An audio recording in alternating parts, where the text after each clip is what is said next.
Of course, the game has villains.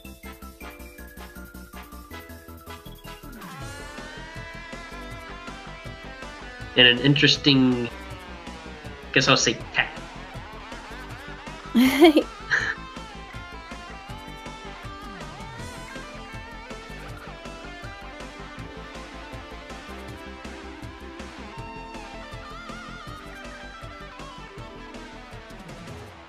So looks like we're off.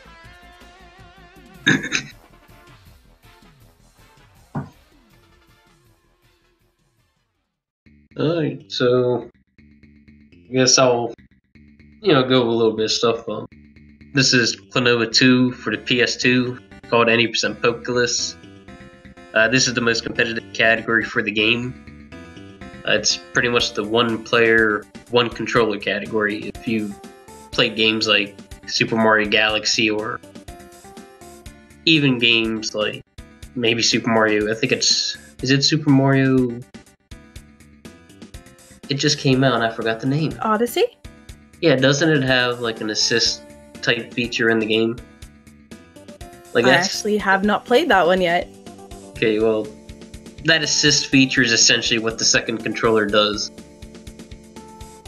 That first cutscene that happened there, that's your conversation with Poke. So at that point on, if you have a second controller in your PS2 port, you can do an extra.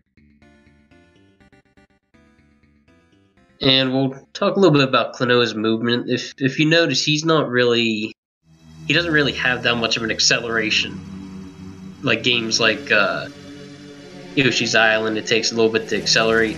In this game, you pretty much hit your top speed, pretty much instantaneously. So a lot of the way to save time in this kind of game is minimizing the time you're waiting for other things. Like, for instance, you want to hold right in as long as you can going in one direction without stopping. So you'll have a lot of precise jumping.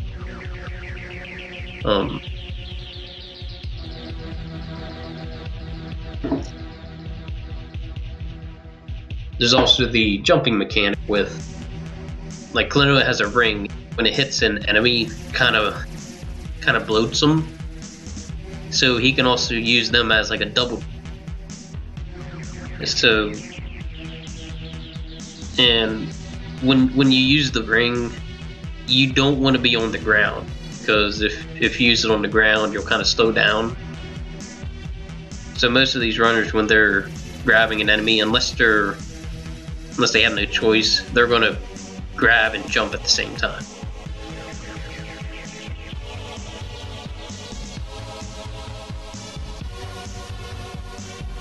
And that's the end of, they call them visions in this game, but this is also a way to imagine this game as a collection of IL.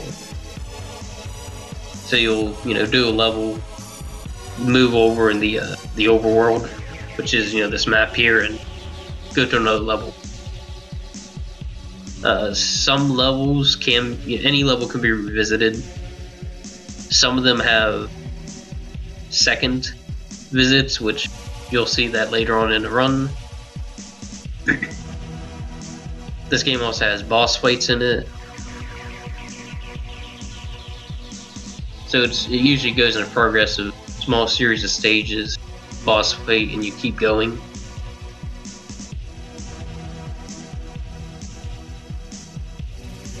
I'm also uncertain about like the game feed for the runner seems to be like a little longer. You're not really missing anything during those. It's just transition periods. And unless I'm mistaken, they're also running on the. I think they're running on PS2, the console itself. Like many PS2 games, if you play on a PS3, it may save time in loading, but it also does something. At least for this game, from what I noticed, some of the loading makes like disconnect.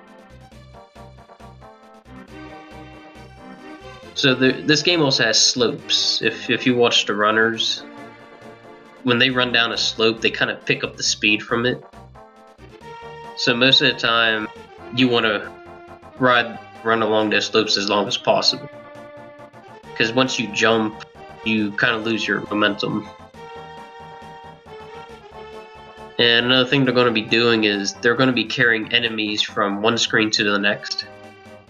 It helps with some of the puzzles, which this game has a lot of puzzles. Even though it's a children's game, this game has a lot of quite complex puzzles that, in a speedrun sense, having that extra enemy kind of defeats the purpose of it.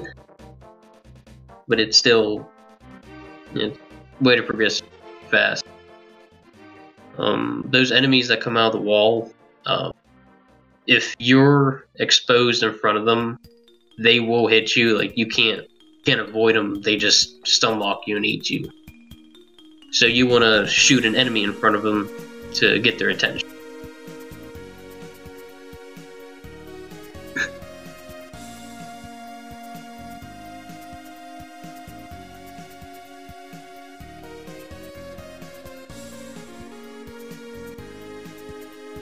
These enemies that you see them grabbing, the ones that are, pretty happy looking, they're called moos. I believe they're spelled M-O-O. They're probably the most adorable enemy ever created in a video game. But you'll see quite a few variants of them in the run. Each have their own function. For this puzzle here, it's a swinging pendulum puzzle. You hit one, you're knocking out two columns, and in order to get the second one, you have to hit it while it's still swinging from the other direction.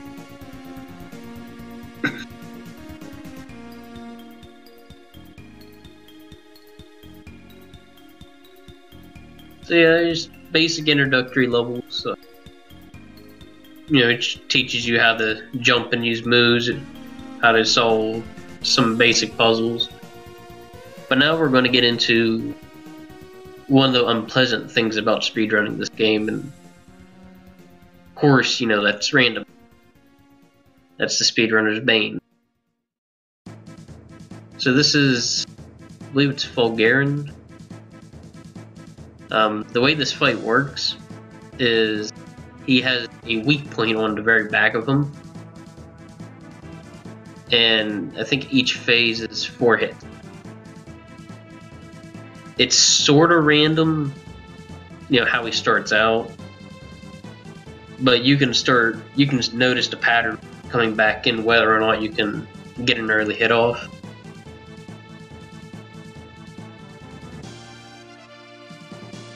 But during the last phase, unless I'm mistaken, these runners are going to actually help eliminate some RNG by setting up next to one of these moves and grab one as he's falling.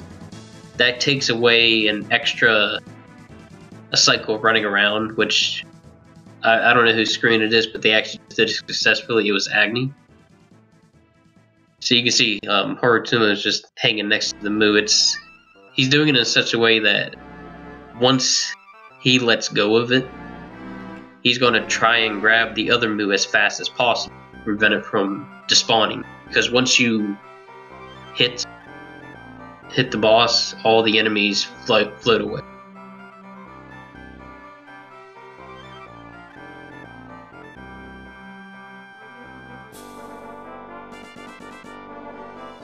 So that's the first kingdom out of 4.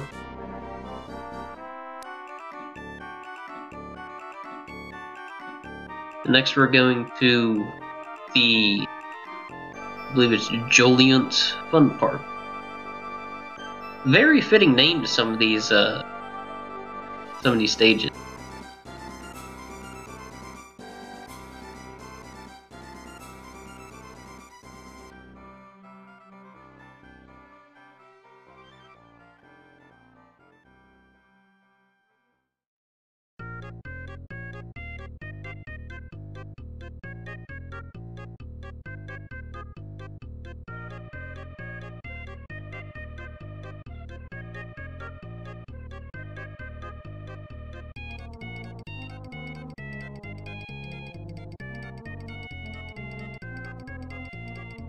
Okay, Agnes is inside the fun park.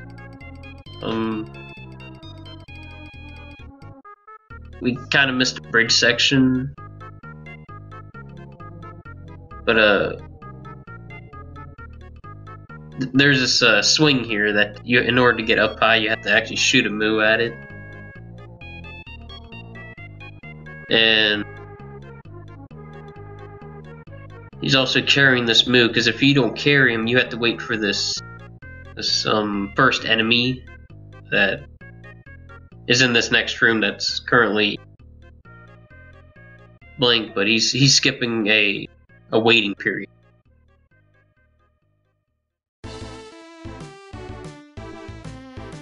I'm on the right, Harutomo. That's the helicopter enemy. As its name implies, you know, it lets you. Well, it's a pallet. It lets you float. It's necessary to get past some parts in this game. And coming up in a little bit, we'll show you some speedrun application of it. Here's the bridge I was going to talk about. That gap there is barely clearable. It's actually so barely clearable. Oh, he's actually going for it. It's hard. It's hardly worth going for. I mean, it definitely saves time because you have to go to the left and get a move. As you can see, Agnes failed it twice and, you know, opted for the surefire way.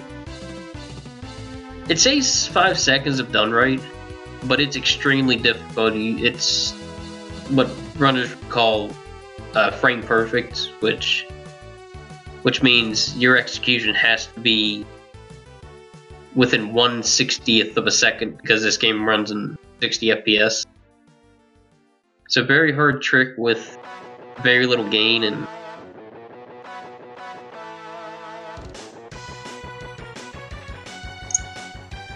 so now we're coming up to the puzzle aspects of the funhouse. These little crystals you see on the screen, every single one of them must be lit up before you can get past. Most of them require a specific order, not because it's faster, but because that's the only way the game allows you to get past. That's the solution to the puzzle.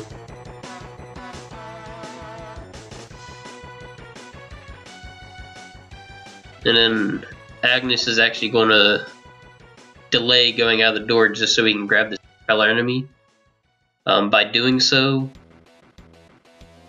pretty much he floats over the whole gap because there's a big, you know, a big wall that prevents you getting up from normally.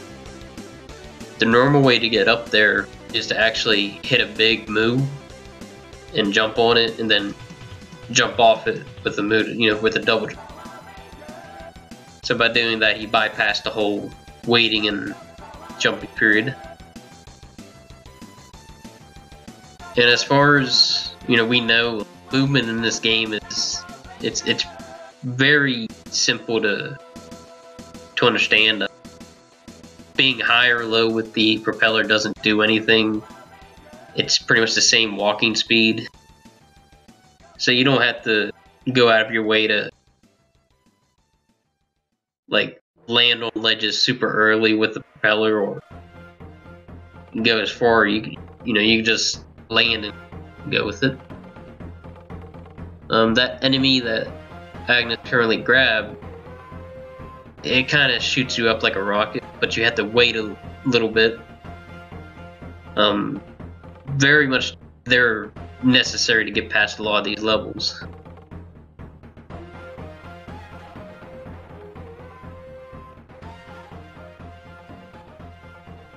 Here's the roller coaster. You can't clear them in one jump. You have to hover for a tiny. And with this boss fight here, very good movement allows you to catch this creature's name's Tat at this exact point. That's the earliest you can catch it.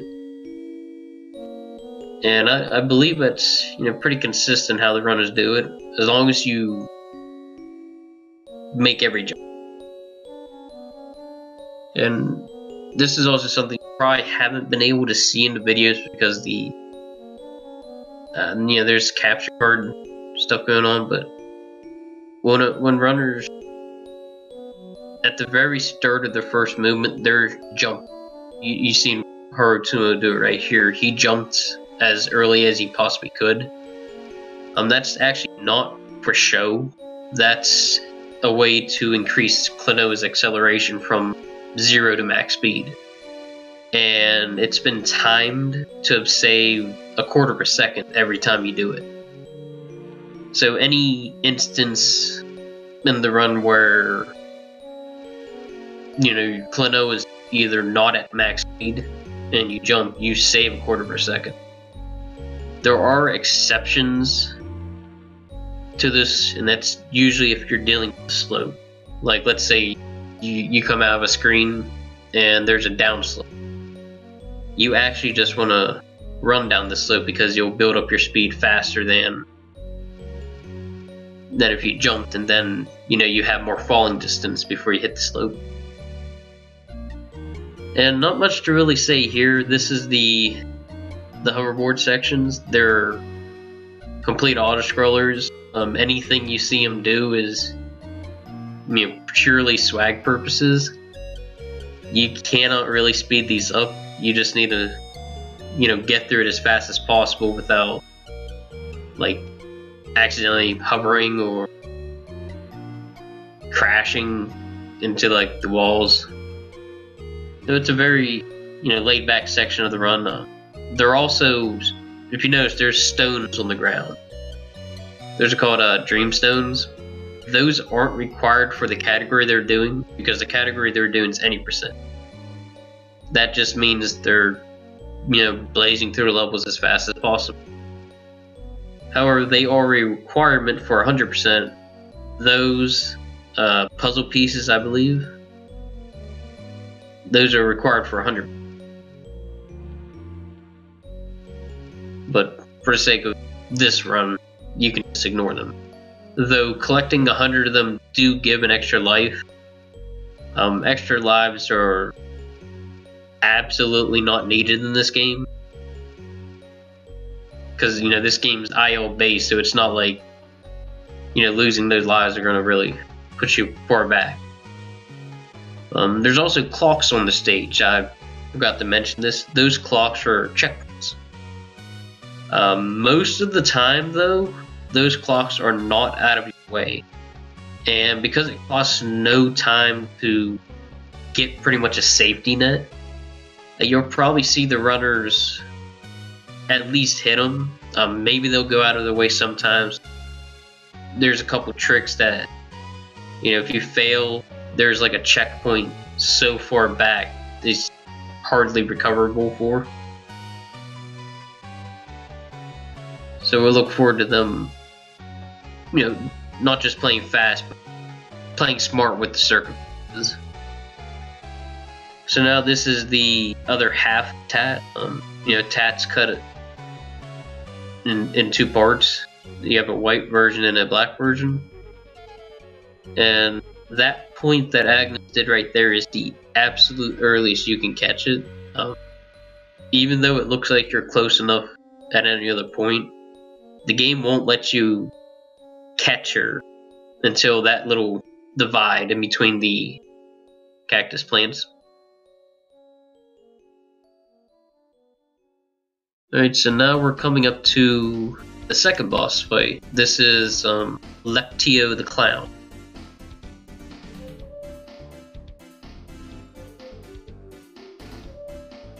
He has 2 phases. First phase is right here where he pretty much just rolls around the circle. He'll start off, he'll split into 4. Only one of them is real though. The one that spins real one. So you'll throw a moo at him, he'll start spinning. If you don't hit him within a certain amount of time, he'll actually get up. But as long as you keep constantly hitting him, he'll stay on the ground and let you hit him. So now his second version is a giant rolling top thing. It's hard to describe. I mean, this thing is in a dream, so it's really up to your imagination what you think it is. But what you have to do is you have to get him off balance, and as he's rolling in it, you shoot another Mu at him. This is the last phase of the fight. Only 2 phases. Bulgarian had 3. This one has 2. And you can only hit it at hit him at a certain point. And that's how you do the fight fast. Like I did mention earlier, this game does have randomness. It's pretty unavoidable. But if you do really well with what you get, it's actually not that bad of a of a time loss. There is I think there are 2 fights in this game that are hair pulling when it comes to RNG, but for this kind of game in general, it's a very simple speed game. It's very beginner friendly. So this is like a really good first speed game for people, especially those that don't really know much about randomness. This will show you how to deal with what you got. Make the best of your situation. Okay, so now we're coming up to the fire club. It's called Volk City. This is this game gives you like a choice, actually. Instead of going for linear, you're actually faced with a personal preference. Do you want to do this level first, or do you want to do this level first? The order does not matter. It is purely runner preference. Most runners do the underground factory first, because there's a pack fight in that portion that, like I mentioned earlier, got some randomness. It's just a way for runners to get that out of the way first. That way, if they do good or bad, maybe they'll reset the run. Both runners are opting to actually do Volk City first, which doesn't really have randomness. But if I had to guess, it's probably a very technical run due to how many instances where they have to jump as soon as possible, to prevent themselves from not going forward. Like I mentioned, this game has a very basic movement system. You want to minimize the amount of time you're not going forward. So being as far right on a jump at one of those trampolines as you can, saves time. And this level does have a lot of instances where if you miss, you have to go back to your last check. So that's one of the reasons why you do this over the underground one.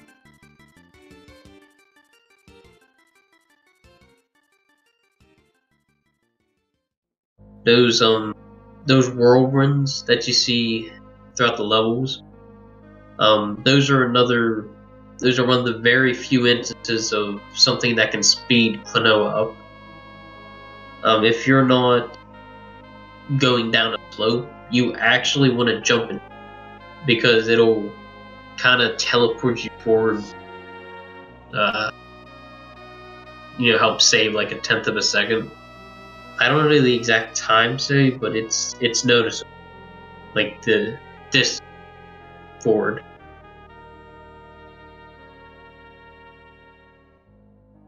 And in addition, there's these electric enemies.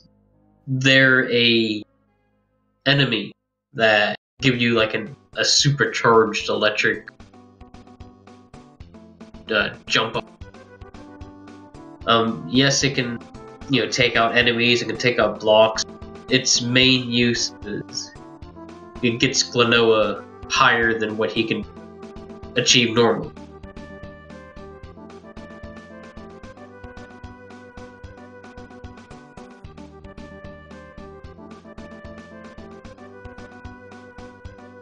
So this little flutter here under the trampoline that Agnes did, what this does is it skips a very long waiting area.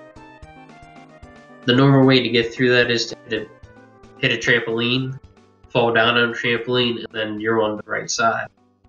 But by falling under the trampoline, you're skipping the entire segment of going up and then back down to your original height where the trampoline is. So it saves us a pretty good portion of time, especially in, like I said, this game where your movement's very limited.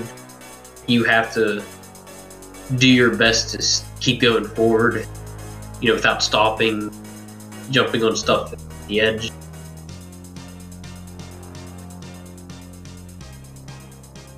And one of the good things about this is there are a few, trampolines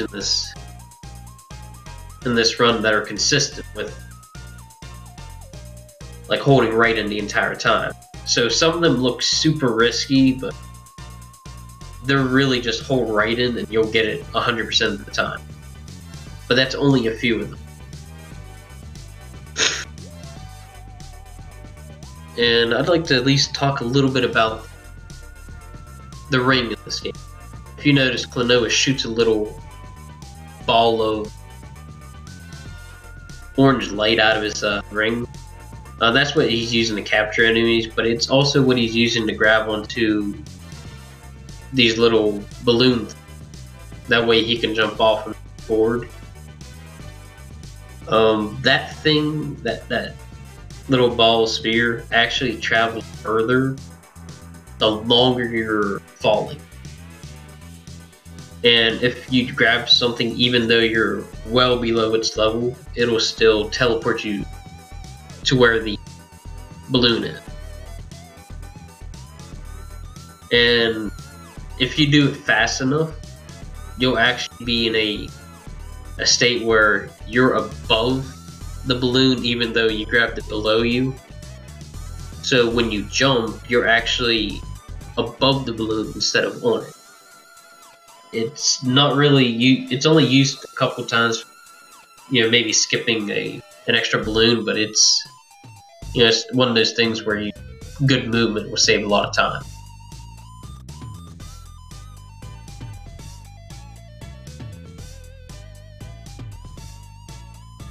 So, unfortunate death by Harutomo. That is a very difficult strat he was going for. But this race is far from over. There's a lot of sections in this run that are very hard to do. A lot of boss fights that, like one of them in particular, it's kind of iffy on whether or not you're even gonna do it fast. And it's based on that the game will be nice as well as your execution. So that's the first instance of a key in this run. A key's what unlocks, doors that won't let you go past. Those keys only go to one door. So you have to get those keys if you want to progress. And also these bomb enemies here, they're not unique to this level. They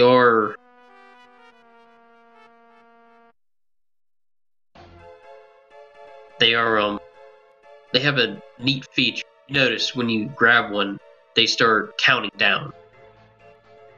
Agnes is going to use this to his advantage and actually skip a whole explosion cycle. So if he times this throw just right in this room, you'll see on the very right of his screen, if you keep an eye on it, you'll notice what he's going to try and do.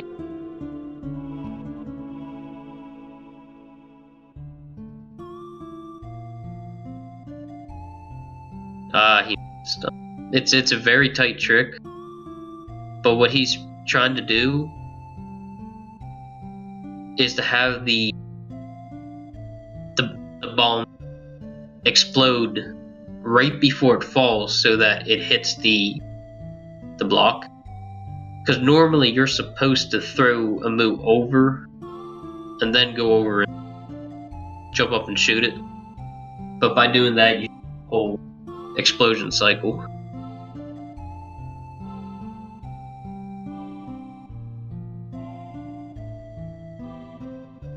Should be noted that the white bombs explode faster than the red ones.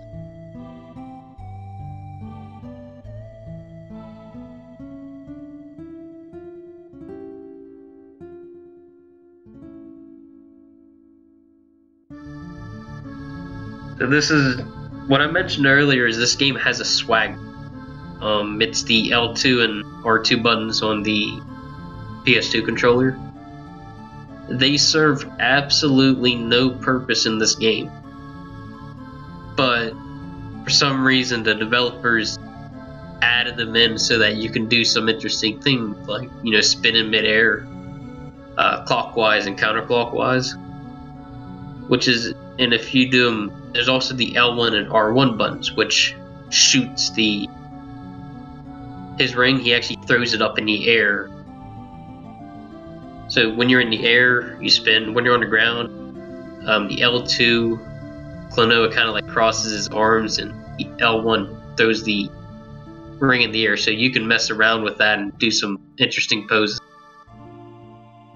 But mostly, that's what you do when you're on the auto-scroller in this game. This game does have a fair amount of downtime when it comes to the snowboarding sections, the you know, like that little ride he had leading up to the Tat fight.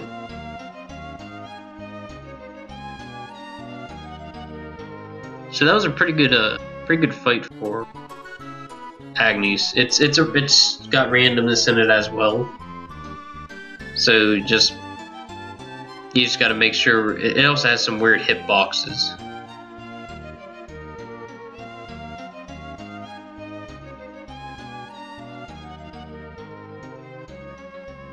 So once again, this is Pokeless category.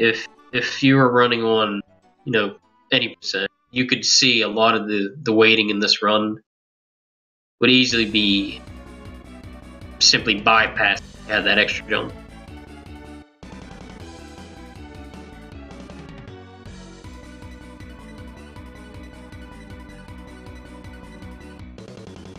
And another thing I like to mention about this game, it's got very good visuals. They definitely put a lot of work into like the cinematic. Cutscenes are good, you know, well made. The zoom ins during the flying sections, just about everything in this game was made pretty good.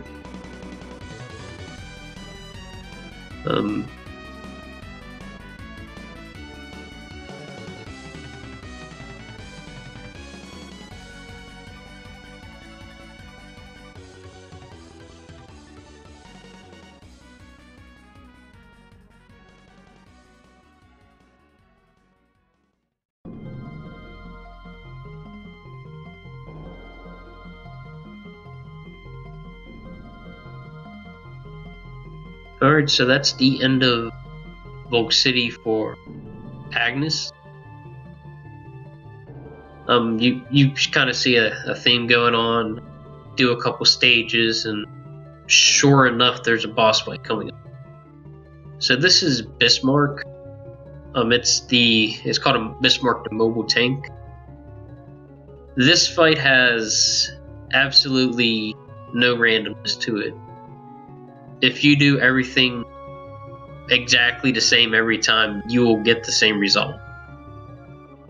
But this is also one of the more difficult fights to do because you're jumping in the air and you're trying to hit his weak point while you're moving down. And in addition to that, he's about to go into the second phase here. You have to hit that small hitbox while you're falling. That saves approximately 5 seconds of him doing his roller animation. That was a very excellent fight by Agnes. Like I mentioned, you can replicate that every time with practice. There's no randomness at all. I believe that's the only fight in this game that's like that.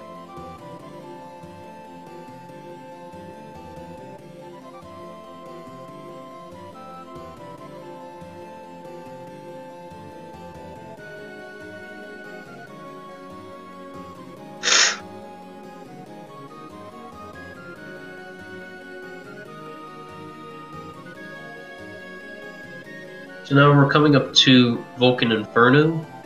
This is the first instance of you returning to a stage that you've already completed. But now it's going to be pretty much a darker themed one. In this instance, the tank's gone wild and pretty much destroyed the city. So you'll have to venture through the city with that tank as well. So, things are more treacherous, more difficult enemies to deal with. But it's the exact same stage layout that you previously went through. So it's still familiar how to get through it. But it's not the exact same.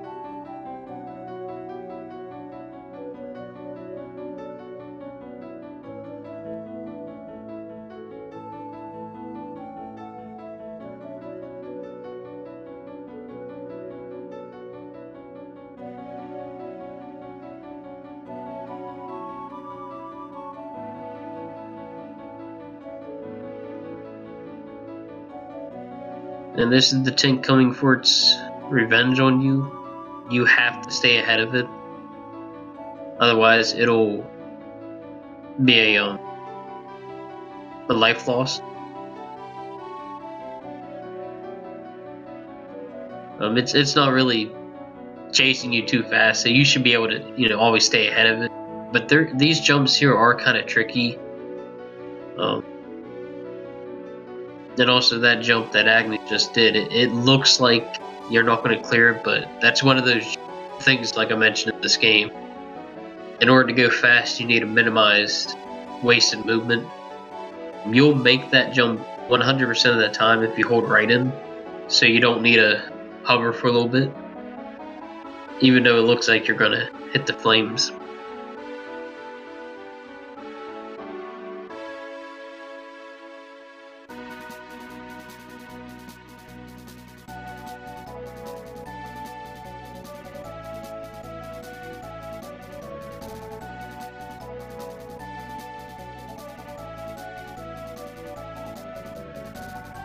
That was a very, very tricky thing Agnes just did.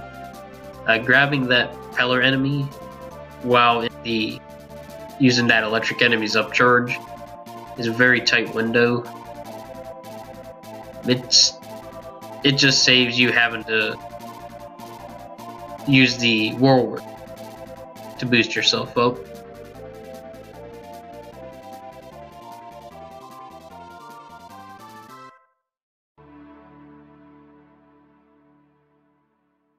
Now, during that fall, if you watched him get through the city the first time, he would still be moving right. There's actually a giant invisible wall that extends from that propeller enemy, and it won't let you progress any further. I'm pretty sure that's to prevent you from going over the trigger for Bismarck, which would probably break the wall. And you can't get over it. It's one of those giant invisible walls that extend pretty far up.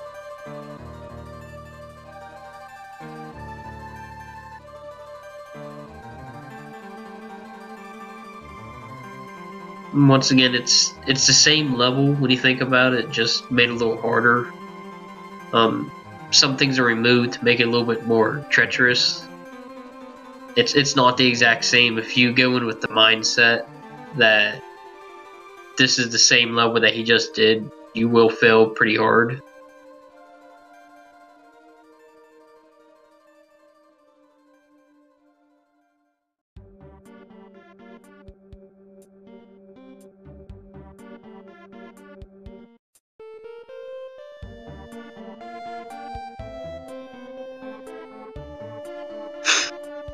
So this tank enemy here, he can't do anything about it. He can only escape from it. But he's not really caring too much about the damage here. He's gonna barely make it past this guy when he jumps, so he doesn't take any damage. Taking damage in this game, it's like a lot of things in this game, it's little things. Like the little time loss here, little time saved there. It's not a big deal if you get hit by that guy. You're already at the end of the level. But it's, you know, it's a little bit.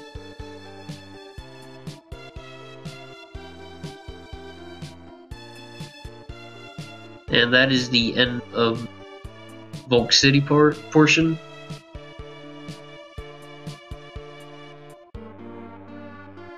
At least for Agnes, Harutomo's, he's still getting through his level.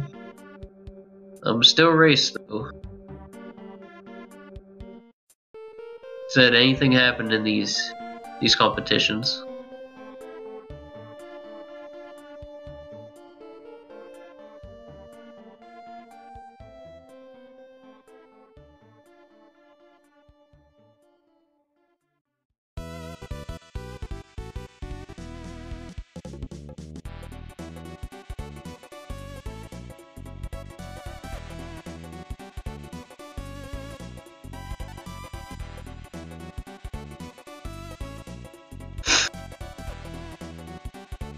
Alright, Agnes is on the Ark. This is one of the most notorious levels in the game. Not the first visit, which you will visit this stage again, but this is a very high demanding level in both instances. Lots of puzzles. It takes about 10 minutes just to get through it.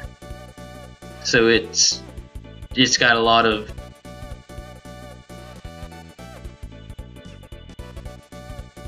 just a lot to remember. The main thing you're doing here is you have to activate generator. So this whole level is based. And then we encounter our first, this is by definition the puzzle enemy. There's crystals that block your path in this game, and they're color coded. They go yellow, then I believe it's green, yellow, blue, then red. That tells you the strength of the crystal that it has to be. And to charge that crystal, you have to throw it at it. But once it hits the final stage, it will act just a normal projectile. So this is a portion here. It goes yellow to blue to red. And it, you know, that's how you clear it.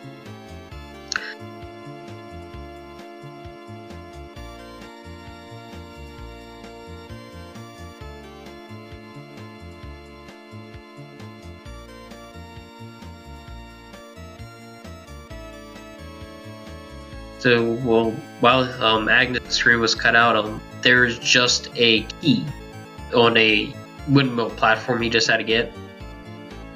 It's pretty much next to the door, so all you do is jump and get it and turn right back and you'll get to your first generator.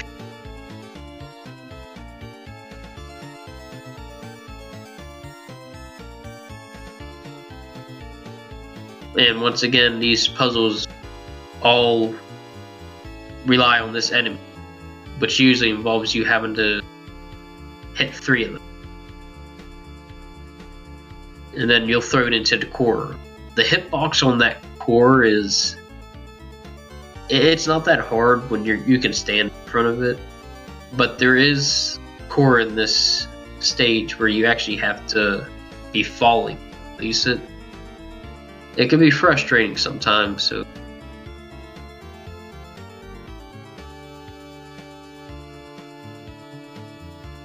And Agnes goes to the right side. That's actually a very hard jump with the way the windmills, well, those wheels are turning. Most runners go from the left. They saved a little bit of time going from the right. And now the windmill's spinning. If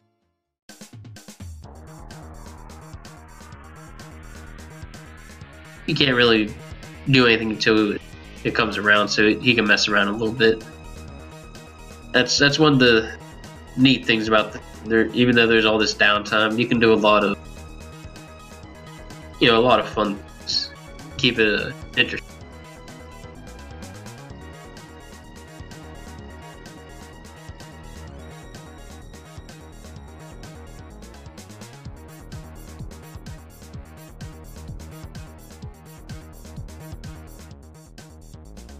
So now Agnes is going for the next key. That grab he just did right there, that's what I mentioned earlier. Even though Klonoa is falling, because he shot his, I think they call it the wind bullet. Because he shot that and was falling, it actually travels much farther than if Klonoa was just on the ground and shoots it normal. By doing that, he was able to grab that enemy much sooner than he should be capable.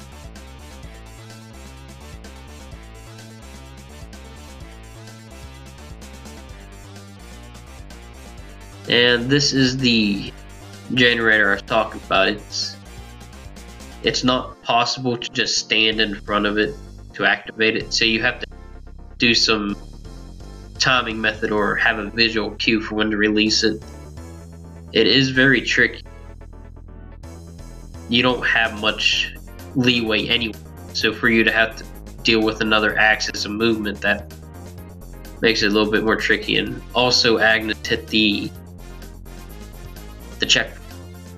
Like I mentioned earlier, if it's not out of your way, where you can't lose time, it's wiser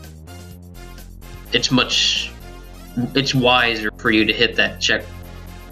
Some of them may be out of your way. When it comes to those ones, if you're going in, let's say if it was not in a race setting, you probably wouldn't go for them. But these runners have to account for unexpected things that may happen. So if it's a little bit out of their way, you should see some of them go for these checkpoints, even if they cost a second or two. It's not worth restarting potentially a minute to 2 minutes of a level just because you wanted to play a little risky. In speedruns, it's fine, but when it comes to races, you have to play smart as well as fast.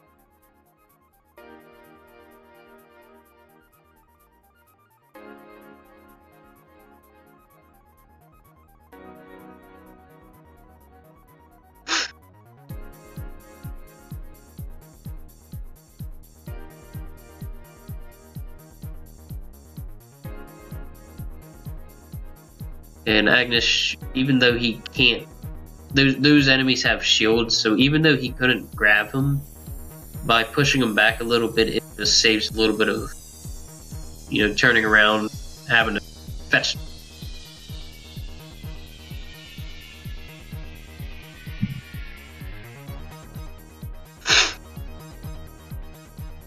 And while his screen's still black, pretty much what he's doing is there's a very long drop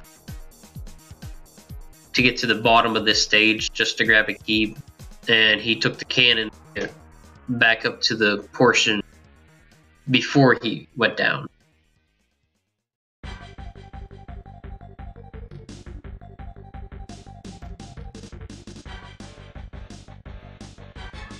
So now that he did that, he unlocks the final generator for this level.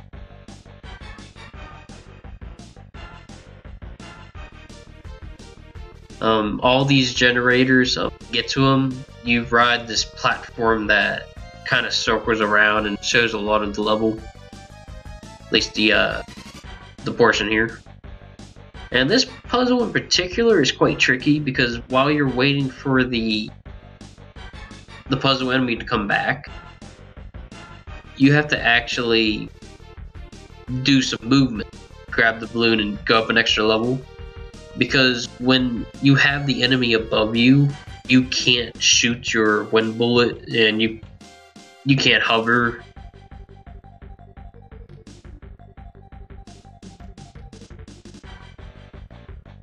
So now Agnes, now that he has all of the generators up and running, he can now approach the end of the level.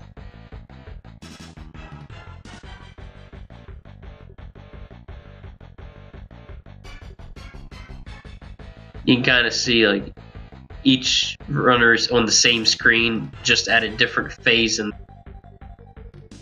the state. So you do have to go through things a little bit differently when you activate the generators, because conveyor belts move.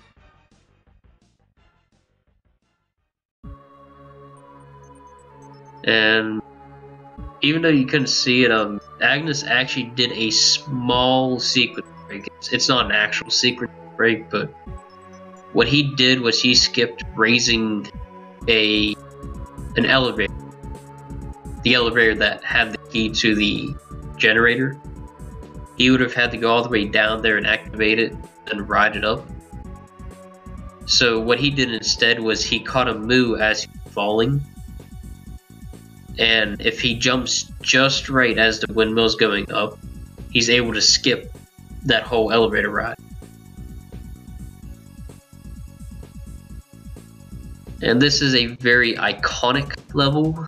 If you want to hear some really good tunes, this is called The Mounts of Mira Mira.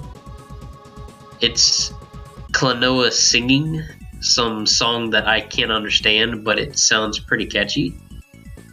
So I definitely recommend you look that up. And this is also an auto-scroll. So during this whole level, you can't really lose time unless you pretty much fall off a cliff or something. So this is a good way to show off a little bit, I guess. Show off those swag points. You can't really slow down. As long as you have the control stick held up, you can't really lose time here. I will say there are tiny time savers you can do in levels like this. It's riding as close to the inside of a corner as you can. It's very minor, something you should be doing anyways. But that's the nature of this game. A lot of small things add up to a lot of big time save.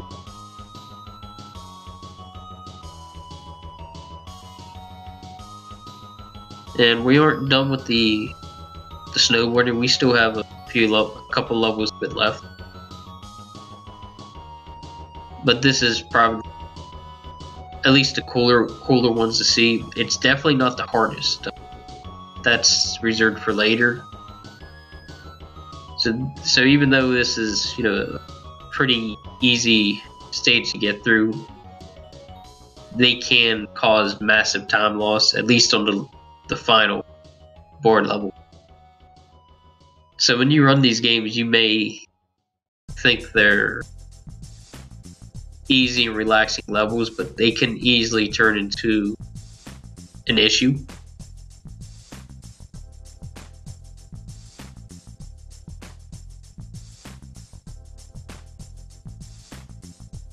Agnes going for that nice in between the two trees.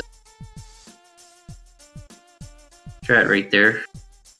That's just one of the things you can do. Just showing off.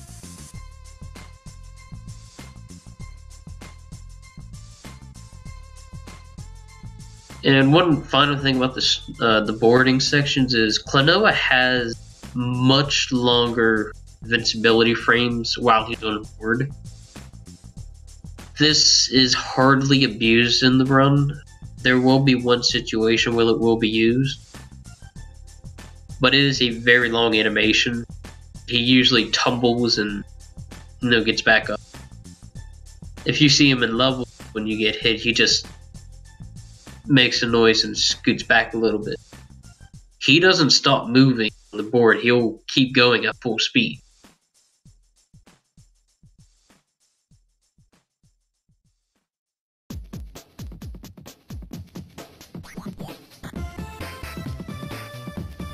And now this is called the Maze of Memories.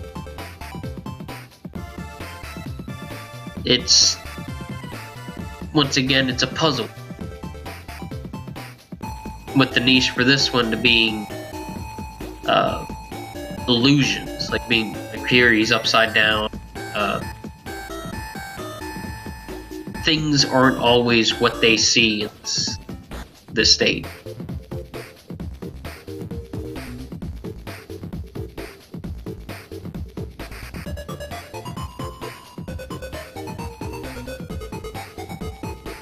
Well, the screen that's black right now is just a small puzzle section with a bomb.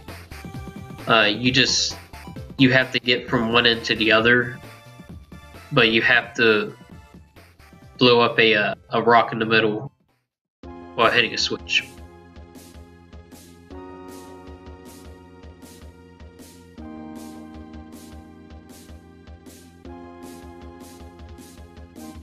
And there's a small sequence break that Agnes is going to do here. Normally you're supposed to do a really hard solution to this, but if you do exactly what he did there, you skip like the entire roundabout and then that you have to do here. Why that works is that red bomb enemy doesn't explode when you throw, it actually sets. So while he's in place, you can grab the yellow puzzle enemy and use him as an extra. But because you're also near the end of the level, it'll grab the enemy that you put below it, and you're ready to get to the end. Which that is not the intended solution. The intended solution has you use like an extra switch. And I believe it has like an extra enemy.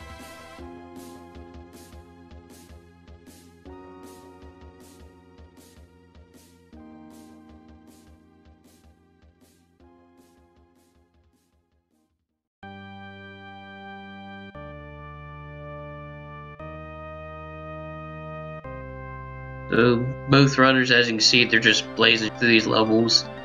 You'll see things like gems, puzzle pieces, though you shouldn't actually see those because those are in eggs. If you hit an egg open, you'll get a puzzle piece, and I believe 6 of them is required to complete the puzzle.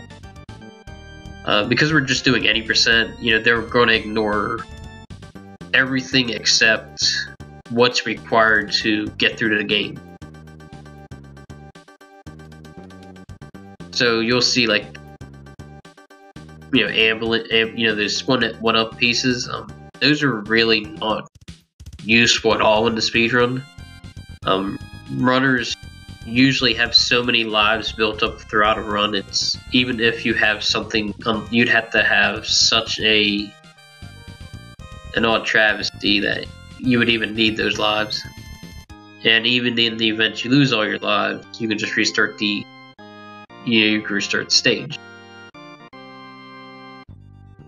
So Agnes is on the final puzzle for this stage. It combines the elements of the bomb enemy, the puzzle enemy, and the electric enemy. It shoots you upwards. You have to free 2 of them before you can do anything.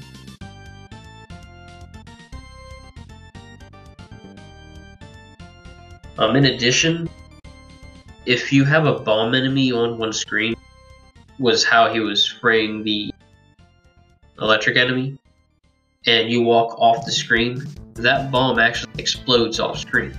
So you, instead of waiting for it to blow up, just speed up its detonation period. And probably one thing I forgot to mention is there are red balloons in this game. The green ones are stationary. The reds have a set path. They will go left to right or up to down. But their motion is, it's on a preset.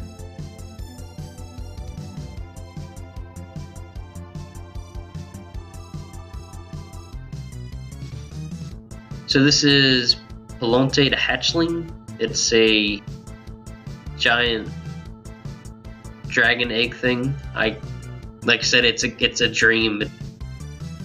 There's a lot of things that don't really make sense, but in order to beat this fight, you have to. You're not fast enough to beat him. So you collect these speed ups in the rings, and you crack his shell. But like most boss fights in this game, this is only phase 1.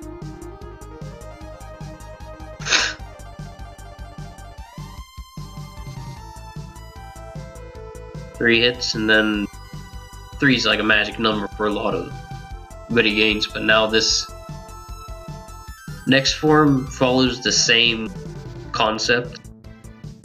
You just have to avoid a more harsher set of obstacles. But in addition to getting close to him, he throws his little helpers at you.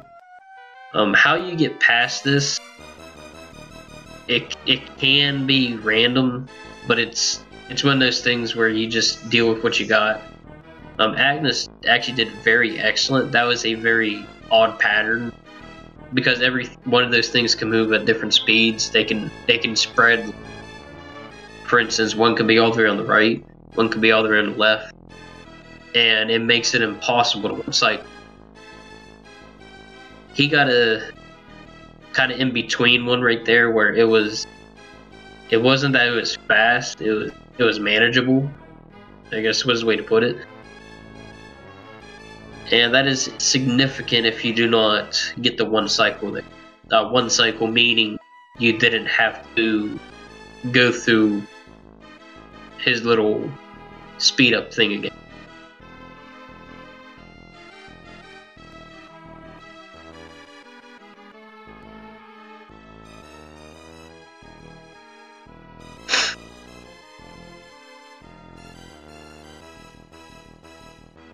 So now Agnes, after having beaten Palante, he will be heading to the next level, which is called Noxious Lalakusha. General theme, it's the dark theme of the second level in this game. A lot of things are going to look familiar. But once he starts getting into the meat level, the puzzles are definitely upped in terms of difficulty. And actually, this is the one instance in this video game that has a version difference compared to the other releases of the game, which is the English version and the PAL version. They're currently playing on the Japanese version, but it has a Japanese exclusive. It's not really a glitch. When they go into this cannon right here, the camera's not even going to follow them. That only occurs in this version of the game, and unless I missed something, going through this game, there is no other version difference. So if you want to run this game, all versions are equal. You don't have to go out of your way to play another one. So it makes it a little, easier on people.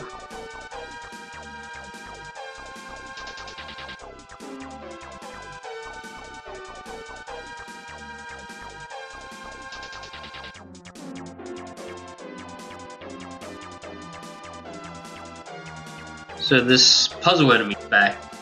I don't remember the name for it, but puzzle enemy is pretty much what it's designed for. He makes an appearance in a couple more parts in this run.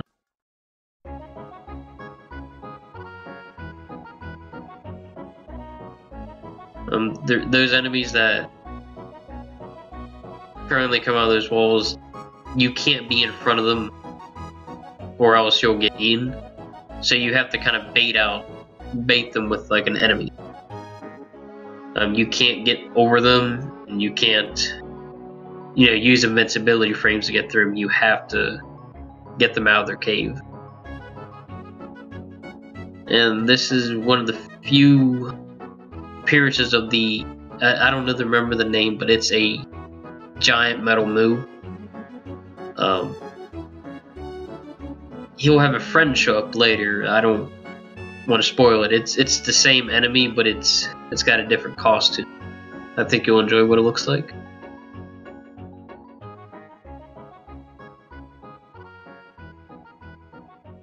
So the intended solution for this is once you get this electric enemy, to get that propeller. But it just so happens that if you jump at that part Agnes just did, you can clear the distance and actually get up without using the propeller.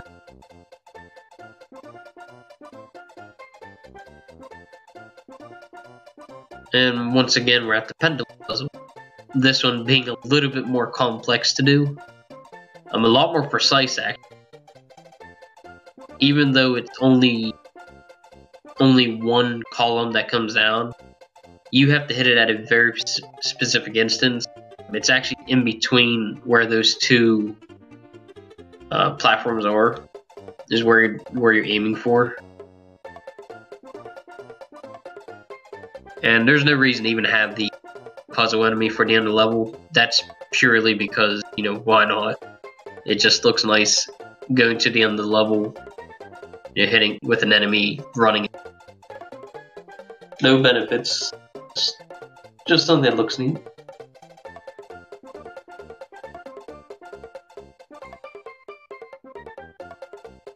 But yeah, as it stands, all of the light levels are done.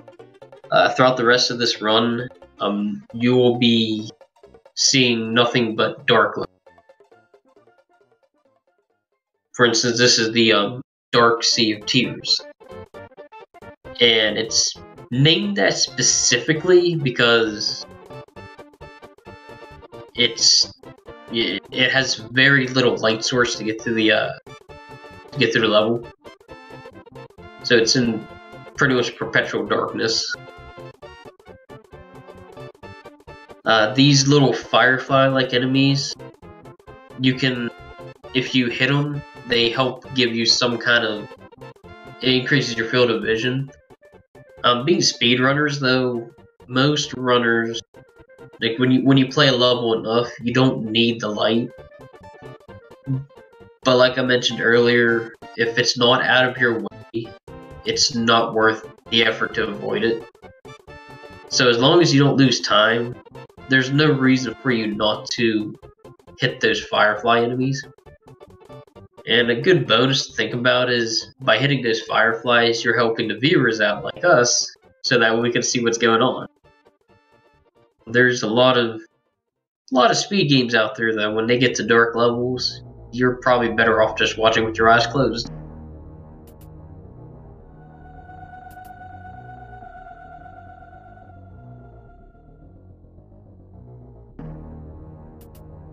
So both runners are doing pretty solid. Minus that one hiccup for Harutomo, it's actually a pretty good race. So, don't count anybody out in this game when it comes to a race. There is a level coming up that will make or break. And in this race, it's probably the biggest, most nerve-wracking level for you to go through in this kind of setting. So don't count anybody out yet. We still got a good bit to go.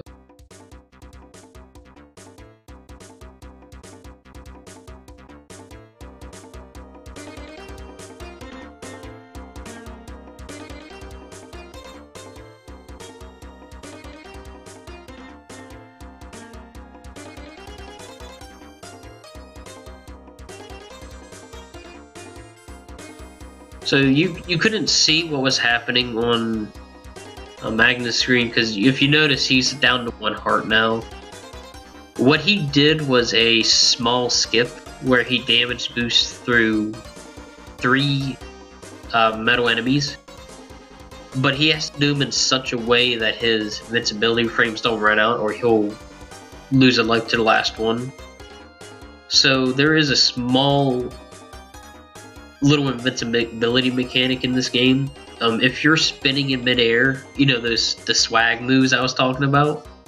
There's actually one instance where it's not swag and it's actual speed related. So when you jump after taking damage and you spin, you have slightly larger, longer invincibility frame. And by doing that, you can actually get through those 3 enemies by only hitting once. But it's much more common to get hit twice.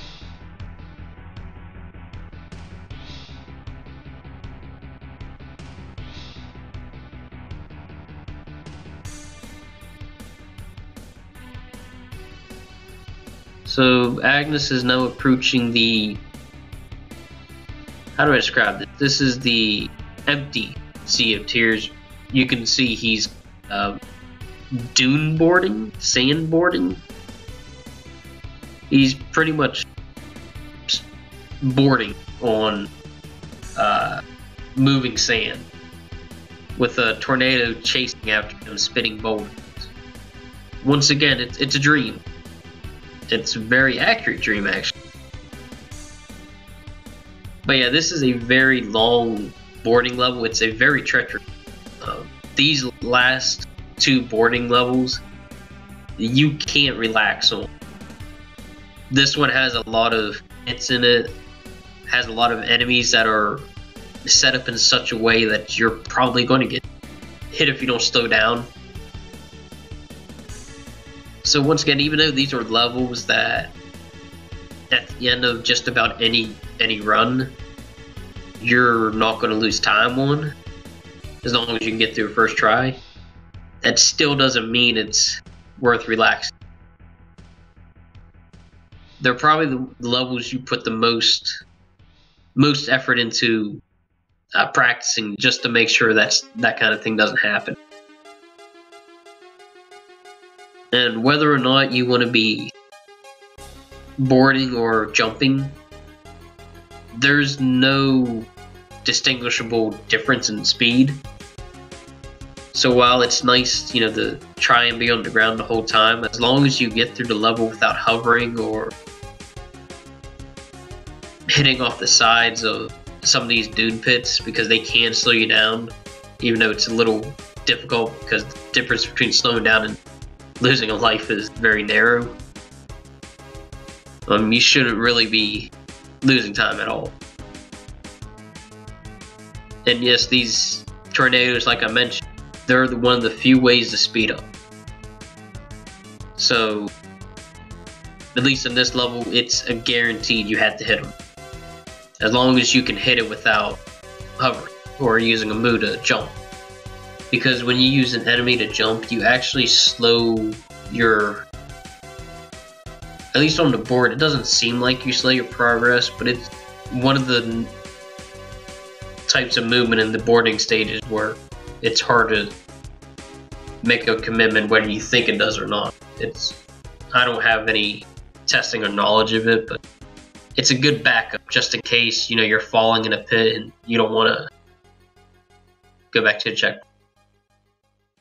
And this is the one application in the run where using your invulnerability frame while on the board benefit. If you enter that screen, which is the final screen, with less than full health, you cannot do that strat, which is hold right and damage boost through 2 of the pillars. Normally, you would have to slow down, hover over the pillar, which would, save you from taking a life, taking health. So if you enter that screen and you have 2 HP, you have to take the time loss, and it's not a good time loss to take, because it's a boarding level. Okay, this is the most complicated fight in the game. There's a lot going on here, but the one thing you'll notice up front is Agnes is doing more than one hit with that electric enemy. What's happening is he's actually getting inside the hitbox of... this is called Cursed Leorina. He's inside her hitbox, but not enough to take damage. So when he hits the enemy, his apex will stay around just enough so that it'll hit her again, which is called double hits. And if he gets it here, he'll do it as Leorina's about to fall on him, which is a very tight window. You can see he missed it here, but if you don't do the double hit here, you have to hit her twice. She only needs 2 damage to finish. And that double hit seals it.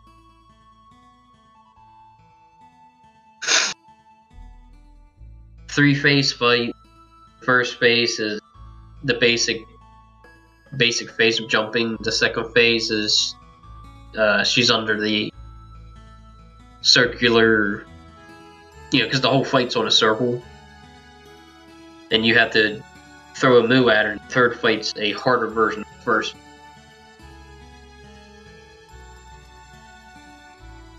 And Harutomo has 3 health as well, so he can also do the non-strat.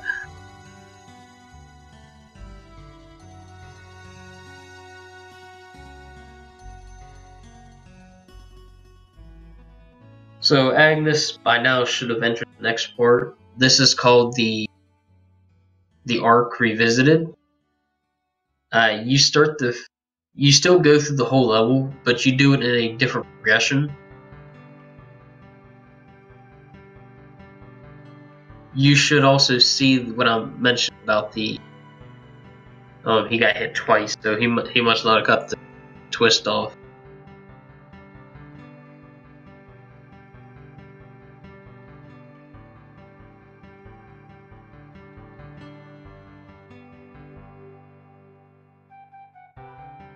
So now you're doing the opposite of what you did in the first visit. The first visit, you were going into the generators, turn them on so it can, I believe, fly.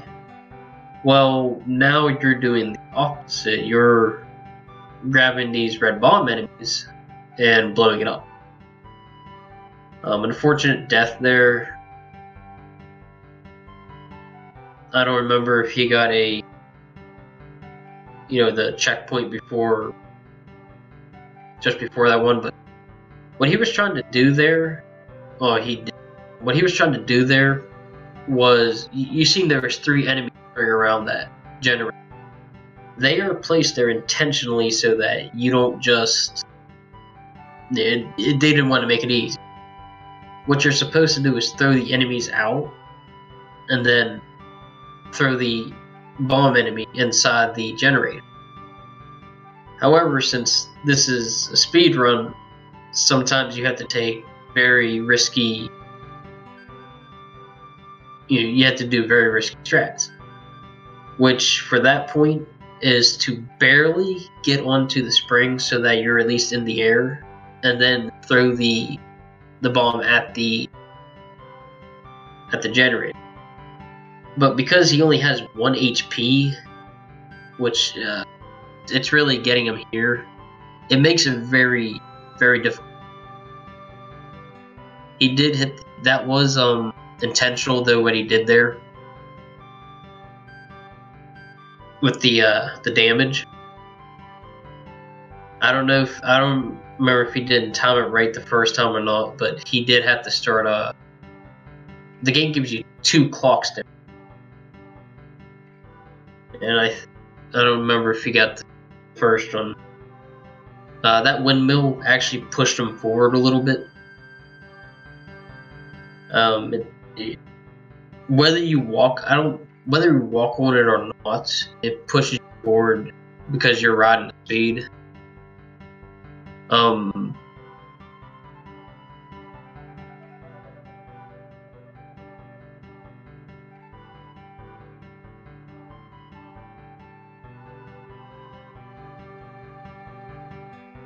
And Harutomo also gets the double hits on Leorina. So that unfortunate mistake is making the race a little bit closer. This is a really difficult level as well, if you haven't noticed yet. These last stages, the game is throwing everything it can at. It's testing your ability, patience. So these are the most difficult levels in the game. They have a lot of puzzles, a lot of very risky scenarios to save time, which is a lot of time to catch up, a lot of time to lose.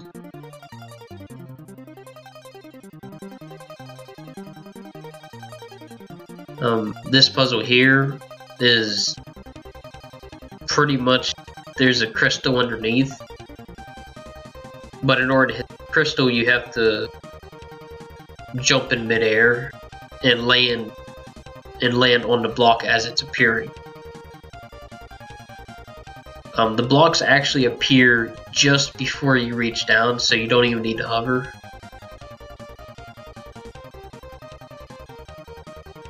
So now Agnes is at the second generator. Once again, he activated 3 generators on the first trip, and now he's doing 3 on the second trip, but they're not.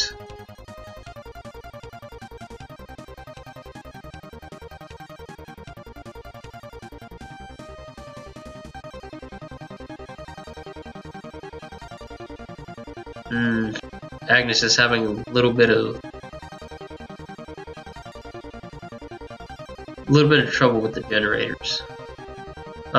What he's trying to do is, it's a very tight window. He wants to blow the generator up as he's dying, so that it'll set him back to the beginning of where the explosion takes place. So that damage he's taken is intentional. He messed up 2 of them. So Haru's way closer than he was even a couple minutes ago. So he's clawing back. We'll see if he is able to get the same one.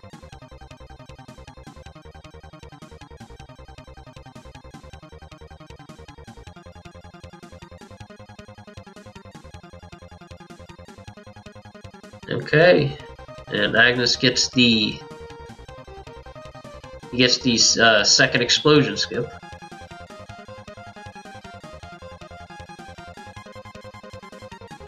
And he's on a plane. So this is a section you can speed up. This section also has an interesting glitch near the end.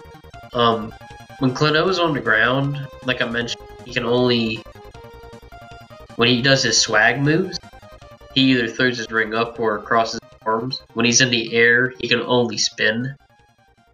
If you're at the very end and you start doing your ground moves, you actually somehow float in midair and do your ground moves, which you should not be able to. Don't know why it happens, but it does. Should happen on this final pass when he goes up, if he goes for it. And we'll see if Haru goes for the same strat.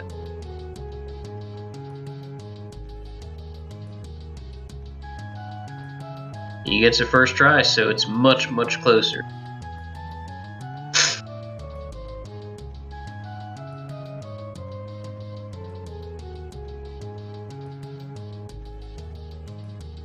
Now that clock that Agnes just hit, you do not, for any reason ever, want to avoid that. If you have some mistake happen when you miss that, you have to do that whole plane riding again. So even though you start that part on a downward slope, once again you have to play smart and fast for this race. Any minor mistake that Agnes would have had in that section there, and he would have skipped that, had he skipped that time clock, and the positions would have been flip-flopped instantly. And the game is very generous with the placement of the checkpoints as well. Most of them can be done without slowing down.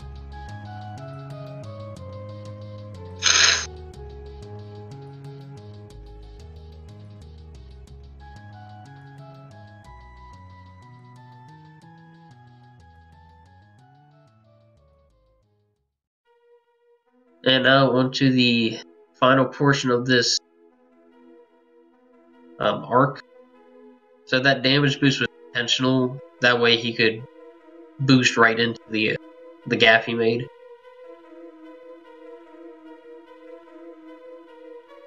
This whole final section is a lot of bomb puzzles, if you haven't noticed. But these are the special bombs. They have a very long fuse, so they don't just explode when they hit something. They take a while. So that combined with the puzzle enemy, just for some interesting strats. That is a very hard jump that Agnes did. You're supposed to hit the spring first in order to get to it. But if you do a flutter good enough, you can get up there without even bumping on the side.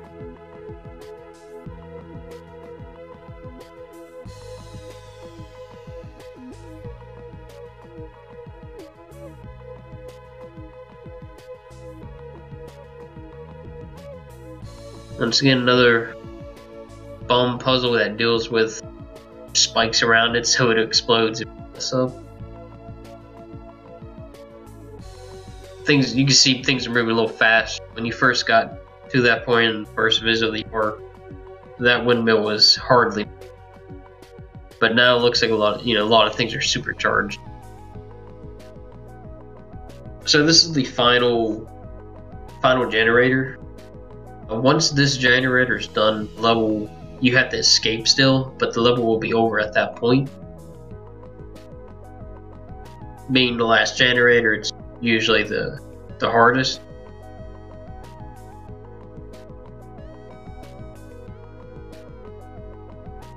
Once again, taking damage intentionally so that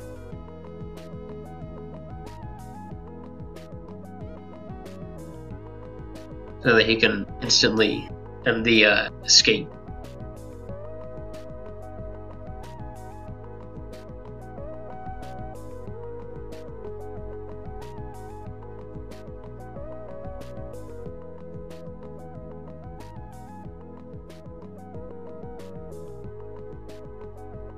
And now we are at the this is the longest level in the game.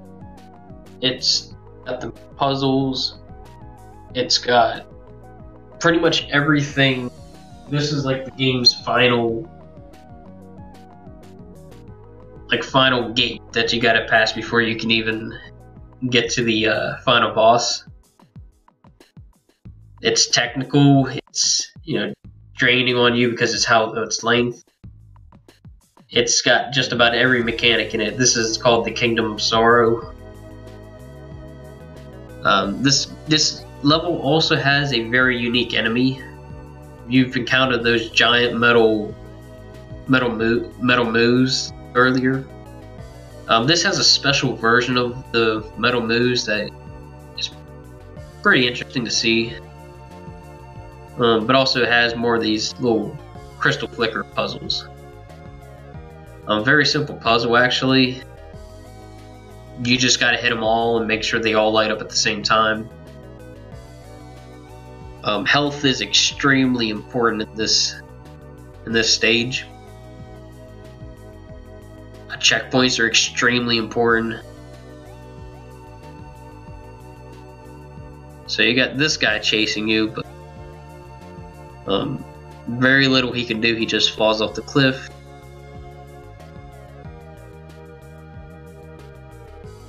And there is your unique moo. He's a giant metal shark. I believe this is the only instance you'll see of him in this game.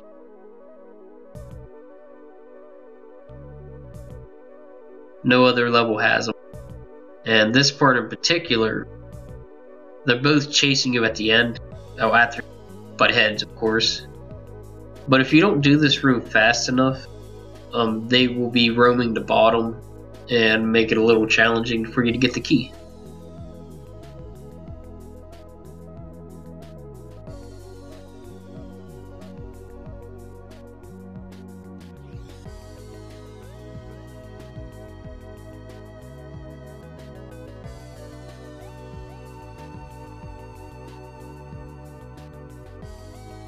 So this level also features some unique enemies. I mean, there's more than one enemy that's unique in this level. One of them is these.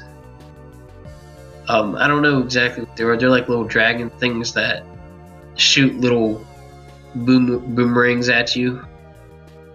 Those have a particular hitbox on them. They can come back and hit you, and then they can also extend for a short period of time. Just gotta be careful around them. That puzzle there is pretty much, you got 3 platforms, they disappear. Try to stay on them as long as possible without falling down. And this is a very dangerous enemy right there. That thing, if it hits you, you're pretty much a goner. So every single checkpoint you see, you need to be hitting this stage. Very good puzzle right there for agnes. That's probably one of the hardest. Actually, that is the hardest puzzle enemy puzzle. Those spots he stands at are optimal so that once they're in front of you, you can instantly hit them and move on.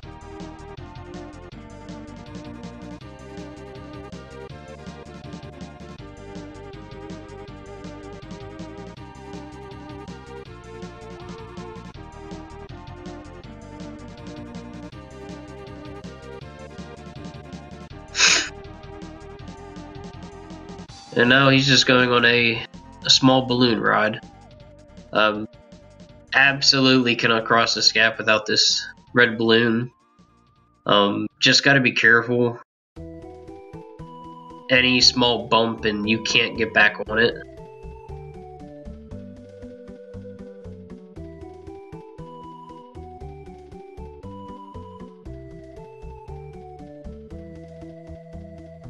But like I mentioned earlier, it's a very long level, lots of puzzles, lots of time to save and time to lose. This is one of those levels you want to play smart.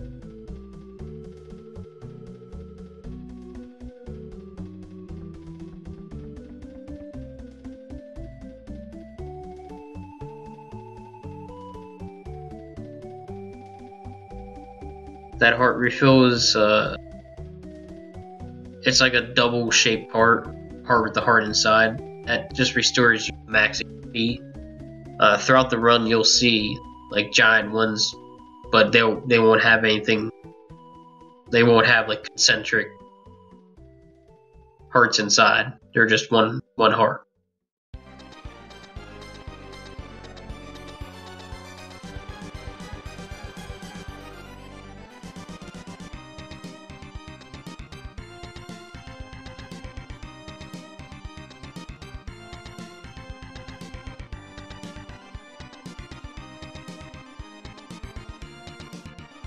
Agnes seems to be having a little trouble with this puzzle.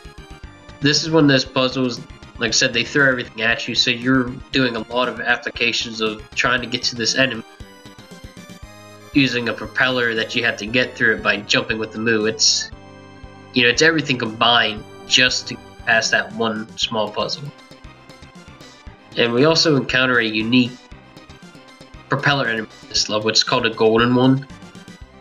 It lasts for much longer than a normal one, and it only shows up, I believe, just that one screen. No, it'll show up on this other one. Like I said, this level has a lot of unique stuff in it. It's got the double helix tower you have to go up with, fire coming out of it.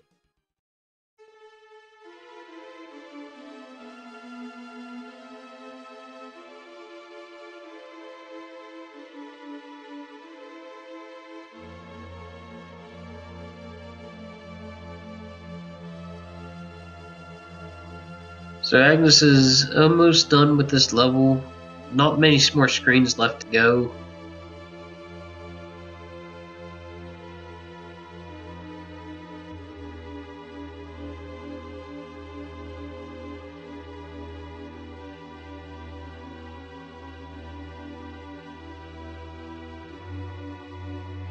And this room in particular, is tricky because it has some kind of, like, the way the propeller works, it kind of pushes you a little bit more than what you think would happen.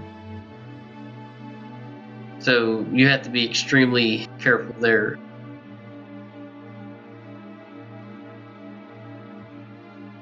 And this is the final room of this part. It is the mobile platform section.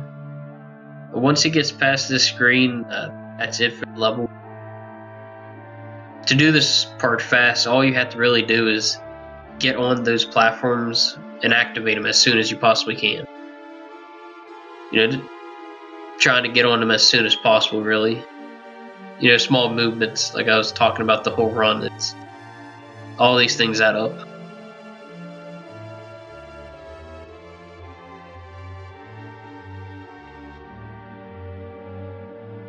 So now, Agnes is down to his last board level, and then he's at the final boss. This board level coming up is, I believe it's called the Pathway to Sorrow. It's the hardest, level, pretty much the hardest boarding level, not because of like all the obstacles, it's because it has no railing whatsoever. Like, there is no safety net in this stage. It's got the time clocks. It's got a lot of tricky stuff to deal with. If you've ever played this game on a PS2 controller, you can use an analog and a D-pad.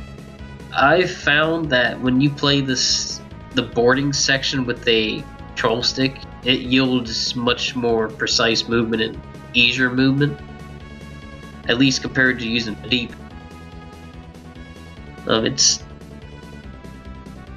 It doesn't act like a, you know, full motion, because it still has a D-pad type in it. But it's just something worth mentioning if you do happen to want to run this game. That may be a little tip on how to maybe do the boarding sections a little better.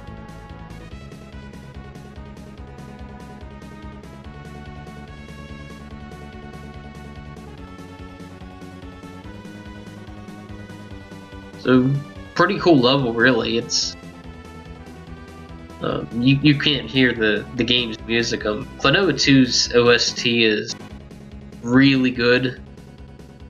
It's probably one of the best made, at least for a platformer. Worth listening to if you get a chance.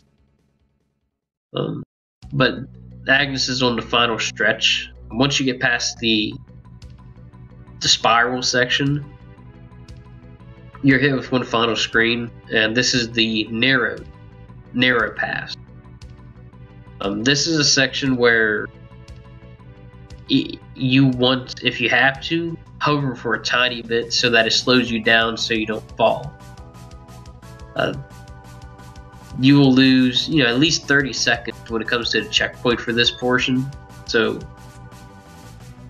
if you have to, just hover for a little bit. It's not worth the time loss just because you want it to look cool.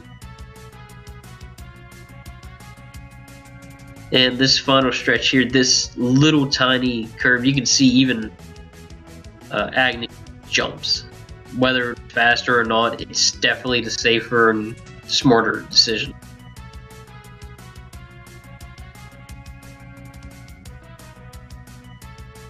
And Agnes has officially completed everything but the final boss.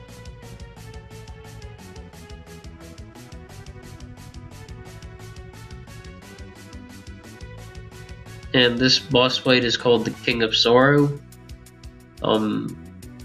Story-wise, I don't remember too much. You can think of him as the final kingdom. We said there was 4 kingdoms. This guy's the 5th, actually. And he is a 3-phase boss fight. The first phase is this guy with the lot of spikes on the ground, and out of all these spikes, only one of them hurt him. It may look a little difficult what he's doing, how he's hitting him, but if you do the fight enough, there's a visual cue where if he's on the leftmost point or the rightmost point of the wall, once he's there, if you shoot the moo or the ball moo, whatever, at him, you will hit him pretty much all the time. But Agnes actually he's getting a very good pattern on this guy. He's not really taking his time. He's always appearing.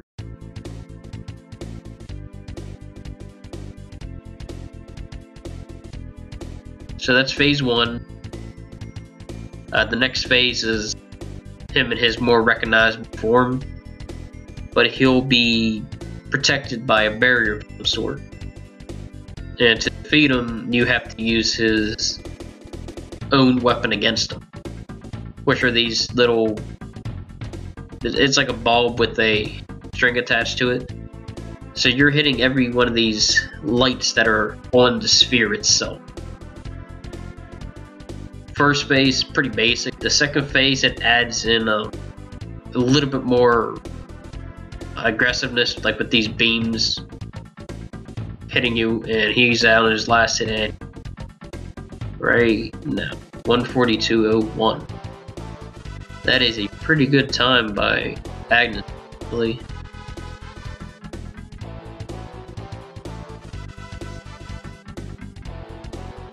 And time for this game ends on the final hit of King Asaur's final form.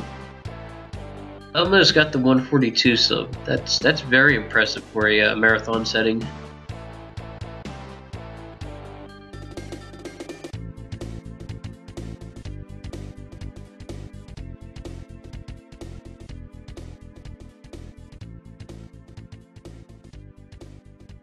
So Harutomo's finishing up on the pathway to him. There's a neat thing at the end of the credit, Klonoa 2 as well. When you insert your name, that appears at the very end as, like a thank you for playing, which is one of those neat things developers used to do for older games where they'll say like "and you." Well, this one, you put your name in and it shows up at the end, which is pretty cool.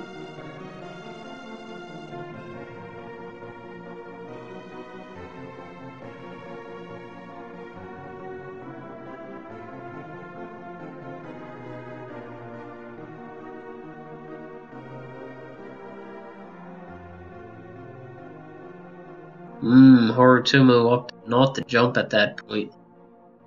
That's extremely risky. Like, the risk reward for what he did there is like that's really, really risky. So not many people would ever do that, especially in a race setting.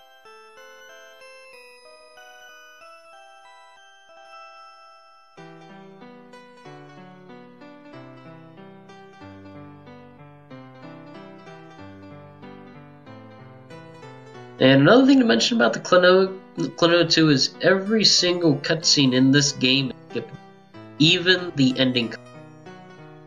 I don't really know any game that purposely allows you to skip every cutscene, but Klonoa 2 is one of them. The only thing you can't skip, I believe, is the credit, and that's because, the credits. You shouldn't be skipping people you should be thankful for. So Harutomo is going to have a crack at King Asaur's first form. Like I mentioned, he'll go in circles, but when he's on the far left or far right, that's like a good visual cue for when you should release. Like, for instance, there he was able to nail a shot. Agnes, when he did his fight, he had extremely good King Asaur placement. Like, he would appear right in front of him, not spinning like this. It allowed you to pretty much get off a hit without having to wait for him to circle.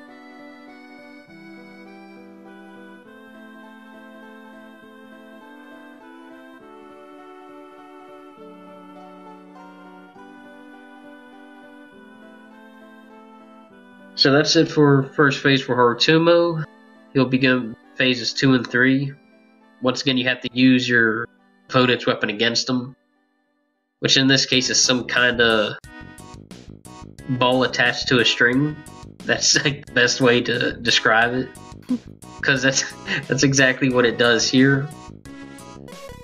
But the first phase is simple. You have really no opposition. The second phase, he'll have lasers coming out of the hit points, and the second ball string thing will actually try to hit you.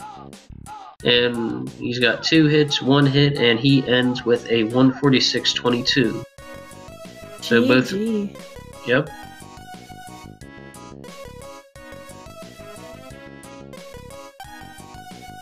And that is Klonoa 2, Lunatea's Veil, 20% pokeless.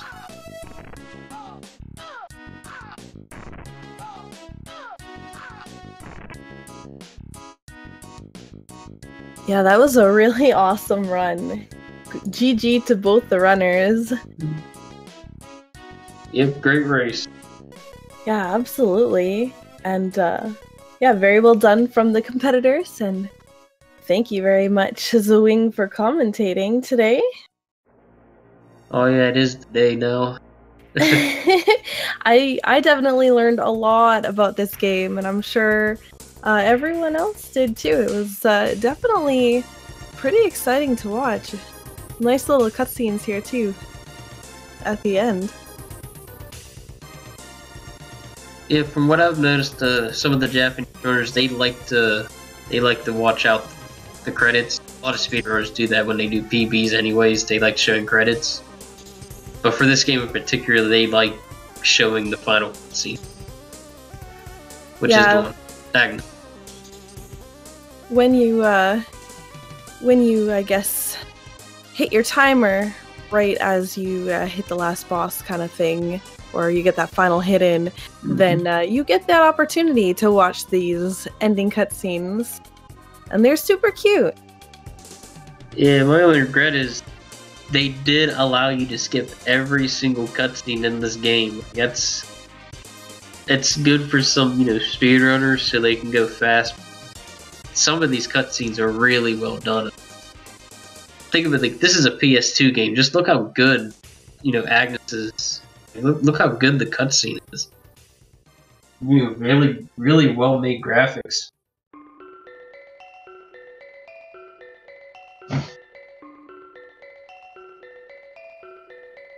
Yeah, it's definitely really good, especially for its time.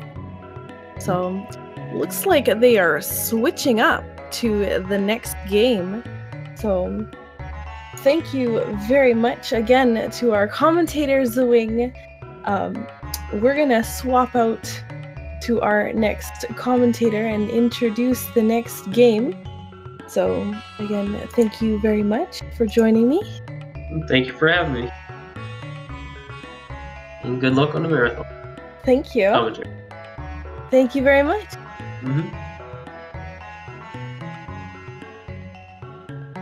All right. So, to the rest of you, stick around.